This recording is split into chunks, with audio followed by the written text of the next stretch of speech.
All right, so thanks for that great introduction. And of course, welcome to our session on consumer interests and trends really going toward plant-based proteins. And it's great to have our guest on, Kerr of Good Catch. Thanks for stopping in on the session. Thanks for having me on, Paul. Appreciate it. Yeah. So Chris, let's kind of get into a little bit about Good Catch. Some of our audience that have tuned in to FoodTech21 here, they may not know about Good Catch. Tell us kind of the story and a little bit about your science of how you guys are producing product. Sure. So I've been involved in the alternative meat space since about 2002. And when we were looking at building our portfolio at New Crop Capital, a fund that I run, we couldn't find a seafood company that kind of hit the mark for us. And so we were looking for alternative seafood. About 40% of the global population relies on seafood as a core protein of some sort or another. And yet nobody's really addressing it. And we're living in a world where things are going kind of against the tide with seafood. It's getting, a little more rare, a little harder to get, a little more problematic with byproduct that you don't really want in it, heavy metals Sure. and such. And so we thought, well, let's start from scratch. What would we do if we were to just start from zero and build something from the ground up? And so we went after predatory fish in the way of tuna. And luckily, fish is kind of a flaky product, and the way that you extrude and create plant-based meat creates something of a flake. And so we were able to effectively focus for about 1.5 years, 2 years on the mouth feel. What does it mean when you bite through a protein? Does it feel right? Because that's one of the first things we use to judge whether or not we should continue eating something, is that break. And so we focused about 2 years on that, and then we really turned our attention towards the flavor and the taste and then creating the culinary experience. And so Good Catch is really the culmination of putting the framework together that can ultimately address a much broader market of seafood, not just tuna fish, but of seafood. We don't refer to land animals. We refer to beef or pork or chicken, yet seafood is dumped into this category as though all fish are equal, and they're not. Right. And so ultimately this platform is what we're building. Yeah, very cool. Okay, so the complexity of this kind of process, because as you look at food technology and innovation that is occurring, the co-packing or the manufacturing side of this is quite different than a traditional protein plant. Well, was that a super difficult process for you guys to kind of nail down? How did you go about that to be able to get to a manufacturing point with this kind of product? Well, what's interesting, if you think of seafood, you've got the fishing industry, which is the collection of protein, and then you've got the rest of it, which is packaging, forming, cooking, blending. So downstream, it's all the same. It's the same burger makers that make Beyond Burgers that make us. But the core protein and how you make that protein is what's unique. And so that's where our IP and intellectual property relies on that kind of secret sauce. Once it comes out of our extruder, the rest of the plant looks a whole lot like any other food plant on the planet. And so ultimately, we had to spend a lot of money on the rest of the plant, but the core IP is actually a very small portion of it. And yet the two things have to go coupled together. Yeah. Let's talk about the ingredients. Other than your IP going into that, but how are you achieving a seafood type flavor? What are the core elements that you would say market to a consumer or to a restaurant operator who's saying, hey, I need to know what's in this to be able to feel comfortable with selling it? Sure. Well, first of all, people aren't looking to eat a complex set of ingredients, right? Right. In our case, we wanted things that were recognizable. And so we took very widely used legumes and beans and put them together. So there's nothing on that part of the ingredient deck that's abnormal. Ultimately, you've got a couple different parts of eating. Flavor and texture is part of it, but digestibility is a really big part of it as well. Yeah. So we ended up combining a bunch of these legumes and beans in order to create a functional food that was high in protein, clean, fairly neutral in taste, so that then we could apply the taste that would give it the flavor of the ocean. Nobody on the planet says, "Ooh, that tastes fishy. That's delicious." They say, that's not a good term. What we wanted was something that was very clean tasting, that would give you the sense of the ocean, but not the sense of fish necessarily. Right. And so you can flavor anything. We try to use flavorings that were natural. We use algal oil and the same way that fish get their flavor. We use those types of things. That also increases the nutrient value. Most people eat seafood because it's a good protein and it has beneficial oils. So we have those. What we don't have is the heavy metals and everything else that comes with wild-caught seafood. Yeah, sure. That's going to be, because that's usually the big rub with any kind of alternative protein is, do you get all of the benefits of it, from the core? So you're actually going into the fatties and the omega-3s. All of that is integrated into the product. Do you have an array of products available yet, or are you tuning it, or I should say, just soloing on tuna by itself? No, so we have crab cakes, so the core flaked protein is really a flaked fish, and so there's different types of fish, obviously, but some have a more flaky texture than another. So the most widely used fish, you've got tuna and tilapia and other white fish that are used around the globe. That white flakiness is what we solve for first, because it's universally adopted around the globe. From there, we can make salmon and other products like that. Those are coming down the road. The core protein that's at the base of this is the same across the platform. Okay. Then what we use in culinary arts to add other ingredients like fresh vegetables and flavorings and spices, that comes secondary after the making of the protein. And that is wide open. It's a wide casted net there, so to speak. Interesting. All right, so let's go into kind of the education process, because this is one of the things that I think is a hurdle that the industry, being alternative proteins, has to overcome at some point, because it's still a very small part of our overall protein marketplace. Last numbers I saw for Beyond Meat, they had barely scratched 0.5% going into what was being sold in terms of typical animal proteins that make up beef burgers, et cetera. So education is going to be super important. How are you guys going about it from both a consumer standpoint and also a food service standpoint? Well, first of all, it's a $1.7 trillion business annually in revenues around the globe, animal proteins. And so to say this is the tip of the iceberg would be the understatement of the century. Sure. I might also add interest in alternative proteins and adoption of alternative proteins are different. Lots of people have interest in it, but if it doesn't taste good, if it's not a good culinary experience, if it's not easy to get, if it's not priced right, there won't be adoption. People will try it, but they won't stick with it, and there'll be lots of judgments around it. We focus on taste first and foremost. People will forget what they paid for something. They might even forget the inconvenience of it, but they won't forget it if it tastes bad, and there won't be a second shot at it. So ultimately, what we wanted to do was focus on that very first culinary experience. We came out to market with an ambient tuna fish. It's not our best product. It's a utility protein. In the same way that canned tuna is a utility protein. Nobody's writing home to their mother about the great tuna sandwich they just had. What we do want is to help consumers understand what alternatives can be. And so the frozen line that we just launched is really about the very clean version of that. We didn't bread it. It's a very clean, straightforward product that you literally heat and serve the same way you would regular fish. But without having to mask it. And ultimately, we end up masking, this is for both sides of the equation, meat or non. We mask lots of things with breading that are inferior products. We chose to go the other direction to make sure we were hitting the bullseye. I like that. So if you go to the food service market, are you guys doing tastings? Are you guys working with specific key chefs? How's the process for rollouts? Yeah, so food service, as you probably know, got hit with pretty bad punch with COVID.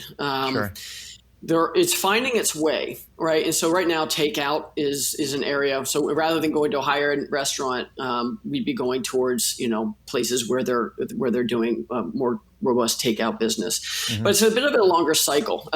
We expected to go early on into Whole Foods, into the prepared foods department. If you look at the history of most of these plant-based foods that have done really well, they came through food service because the chefs teach consumers how to eat the product. Even beyond burger, they launched with a burger stand inside a Whole Foods in Boulder, Colorado, right? So they taught consumers this is what it would be like.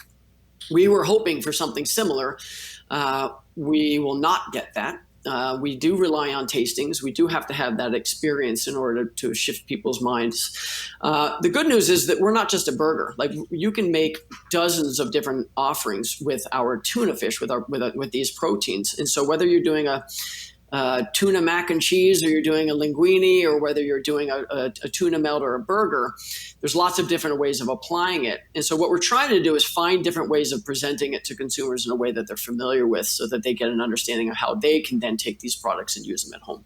Yeah, interesting. You touched on a point there, I think, that is very interesting when you look at food service, because obviously a lot of our audience that are viewing here on FoodTech21 is food service, or they're in the space of new food tech innovations. But the point of takeout, delivery, et cetera, that we've seen this massive shift.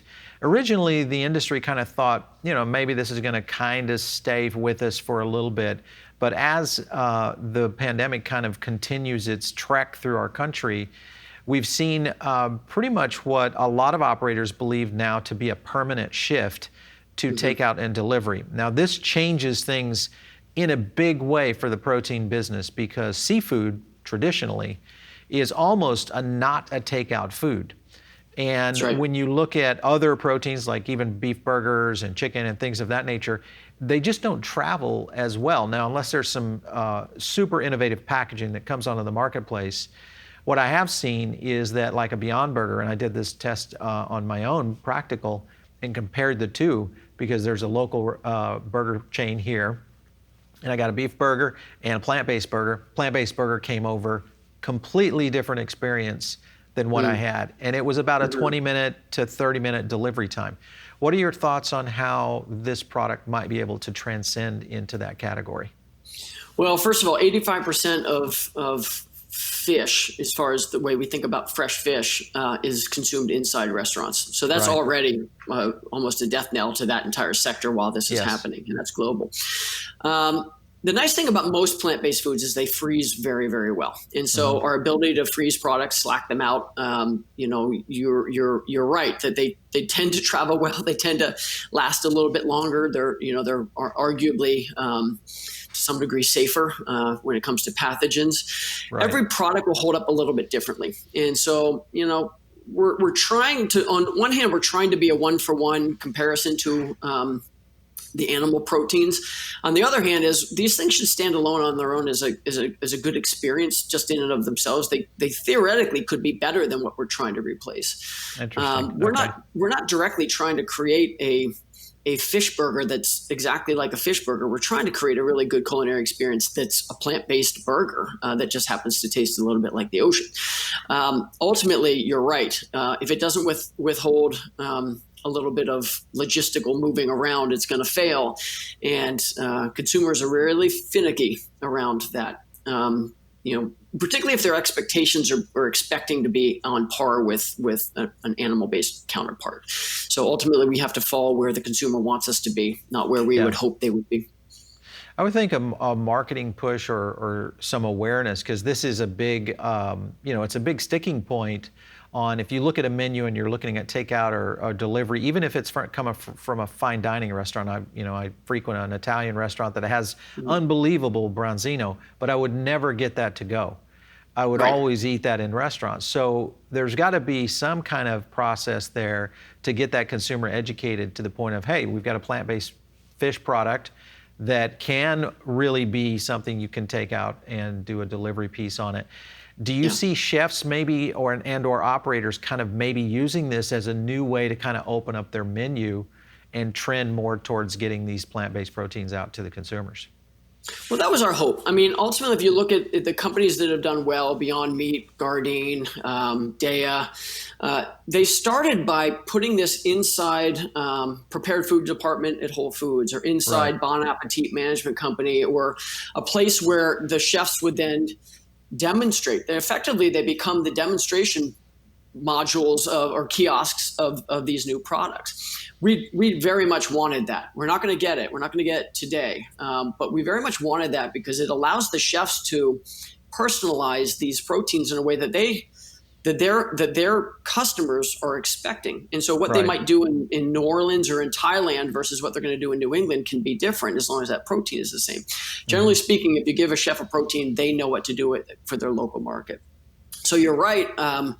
It's not only can it open up doors, it teaches consumers, brings awareness to consumers about how best they can then apply these. We eat foods based on price, awareness, convenience, and taste. And the awareness is critical on something that's new, that's innovative. It's one thing to be the fifth new deli slice out there, but to be the first fish burger, that's tough. And most people don't even know it exists or where to find it in the aisle.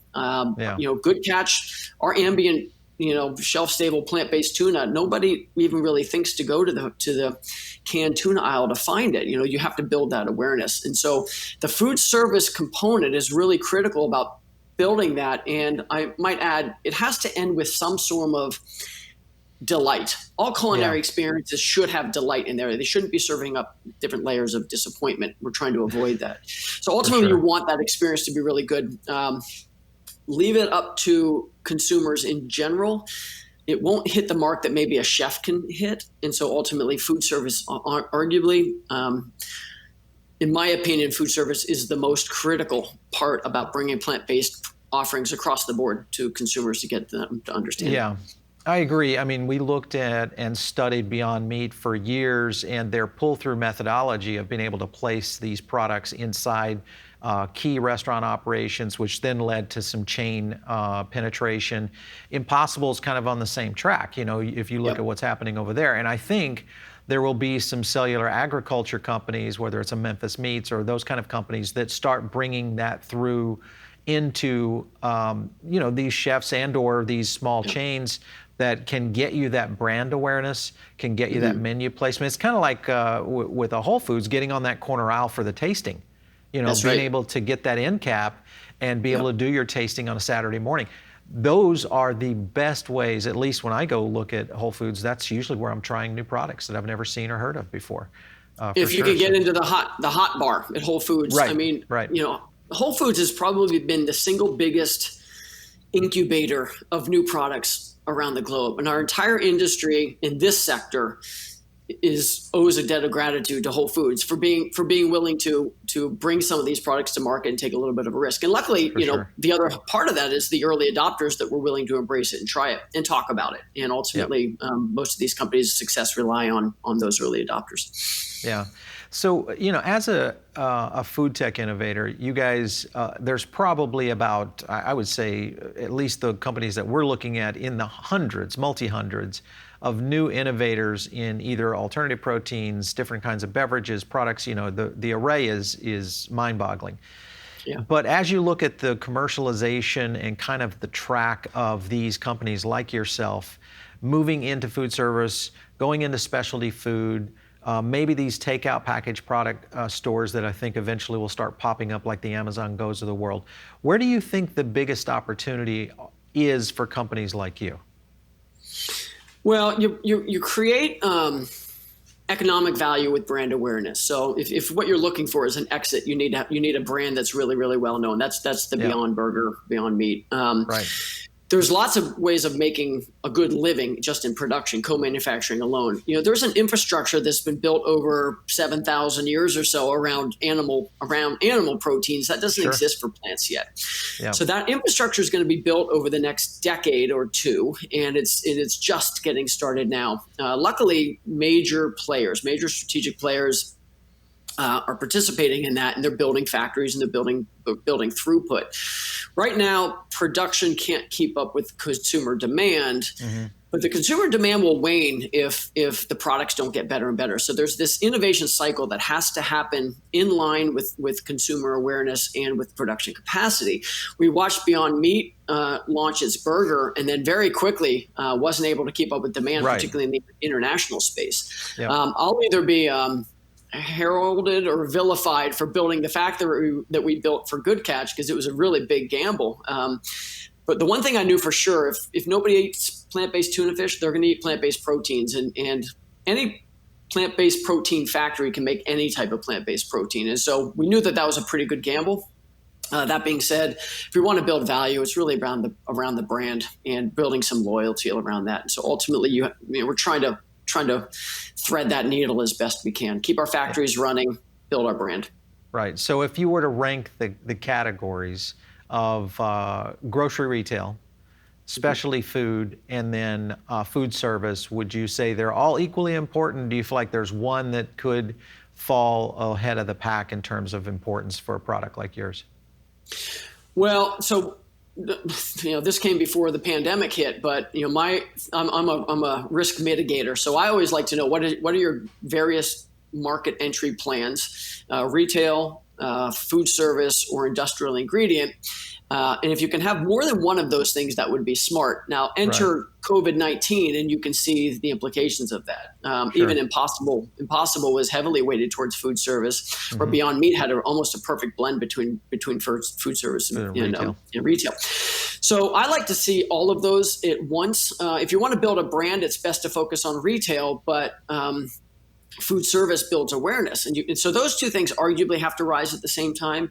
The industrial ingredient, using our product inside somebody else's product, we just ask for some recognition for it. So it doesn't have to be front and center, but we want people to know that our product is better than the others. We put a fair amount of time, money, and effort into developing the proteins, and we want to make sure there's some notoriety there.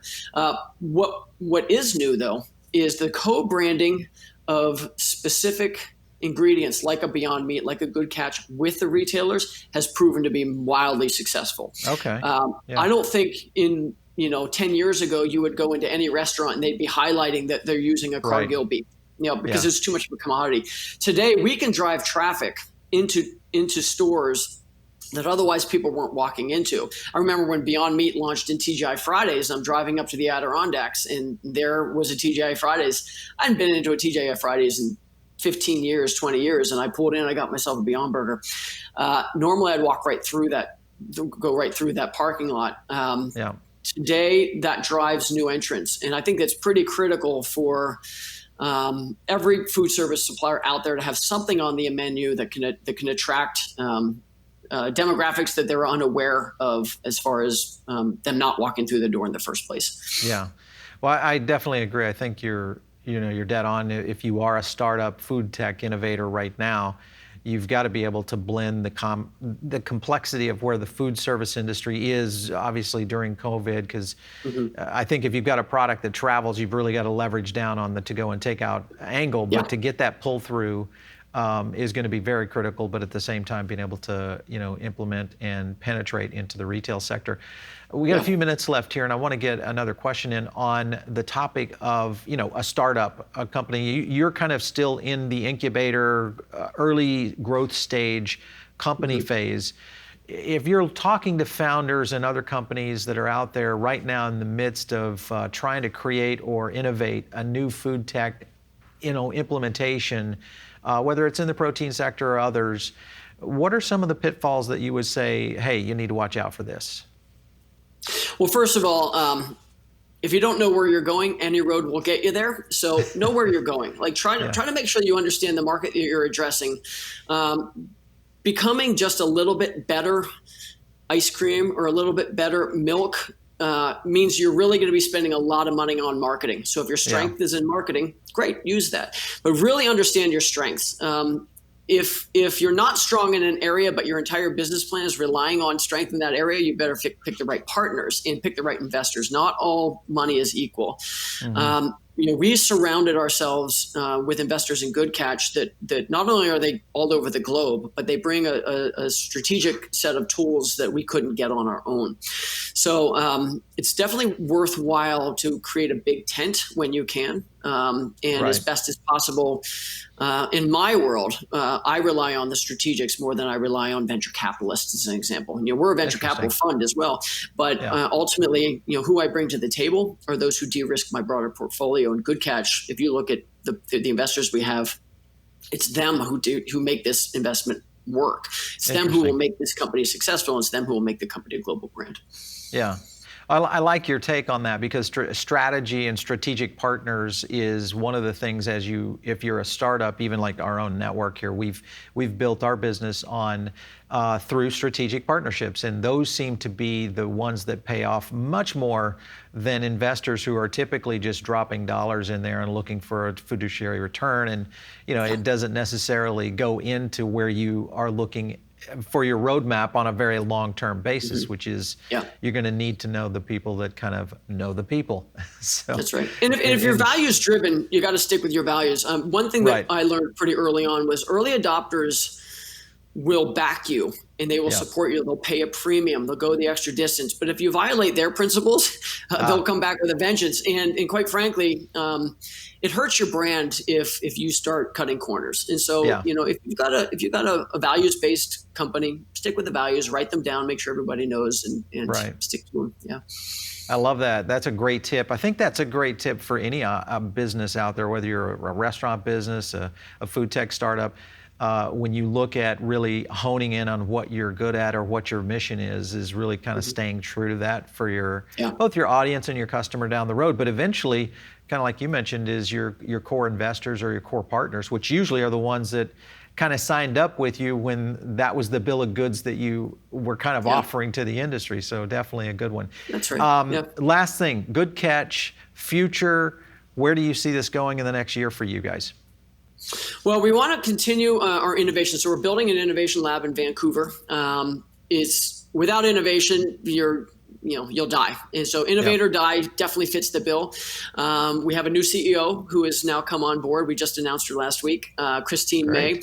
I come from the startup world. She comes from the big business world. She's a global player. And I needed somebody who really understood that way of reaching out to regions of the world that I don't understand how to work in. And so if we're going to be going into Asia, we need somebody who understands that. Europe, very different.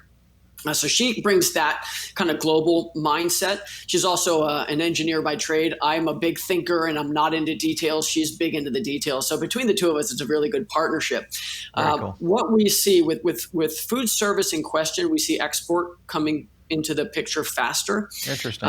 And so we'll likely have a plant that will be dedicated towards producing a lot more of the frozen line to be heading out to export. And then we've got some new products in the queue that we've been waiting for our factory to turn on, which is now on as of beginning of June, where we can start doing the innovation cycles. And we've got a list of 4 or 5 products that will come out next year that are a little more geared towards the comfort side, and they're fantastic. Sure. Yeah, so. Nice.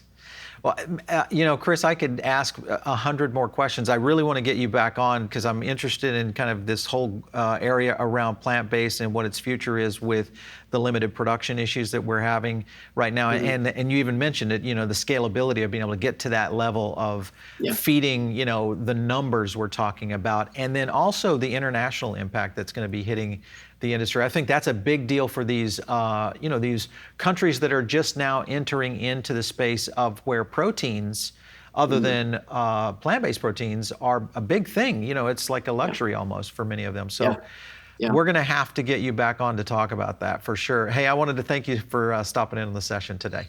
Thanks, Paul. I really appreciate it. You can have me back anytime. I love talking to you. Absolutely. All right, so FoodTech21, you guys are listening in or viewing in. Maybe you're checking out everything on the Q&A.